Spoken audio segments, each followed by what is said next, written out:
ഈ നാട് തന്നെ വിട്ടുപോയിക്കൊണ്ട. ഇത് എന്റെ നാടാണ്. ഇത് എന്റെ നാടാണ്. ഗംഗാവളി ഒന്നാമൂര കറക്കി അത് എന്റെ നാടാണ്. ആ നാട് മുറുകെ പിടിച്ചോ. എത്ര വലിയ തിരക്ക് നിനക്കുണ്ടാകട്ടെ. പാപ്പക്കറിയാം, എനിക്ക് തിരക്കുണ്ട്. പാപ്പക്കറിയാം, ഇപ്പോ ഞാൻ തിരക്കിലാണ്. എന്തായാലും എന്ത് തിരക്കായാലും അവിടത്തേക്കുള്ള സമയം കണ്ടെത്തിക്കൊള്ളണം. അത് എന്റെ വസിയത്താണ്. അത് ഞാൻ ഇഷ്ടപ്പെട്ട നാടാണ്. സുബ്ഹാനല്ലാഹ്, ഇന്ന് വരെ എത്ര തിരക്കുണ്ടെങ്കിലും ഞാൻ അത് ആ വസിയത്ത് ഞാൻ മനസ്സിൽ കരുതിയിട്ടുണ്ട്, മനസ്സിൽ ഏറ്റെടുത്തിട്ടുണ്ട്.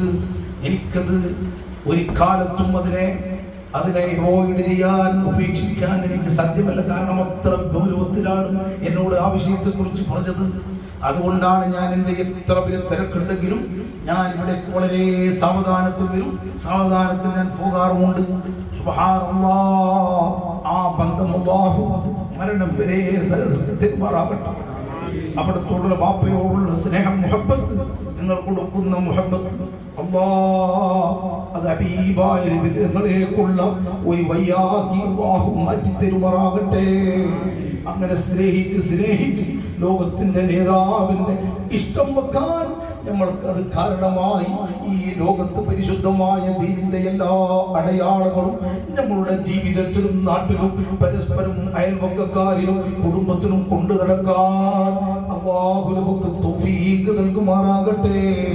അല്ലാഹു നമുക്ക് തൗഫീഖ് നൽകുമാറാകട്ടെ. അല്ലാഹു നമുക്ക് തൗഫീഖ് നൽകുമാറാകട്ടെ.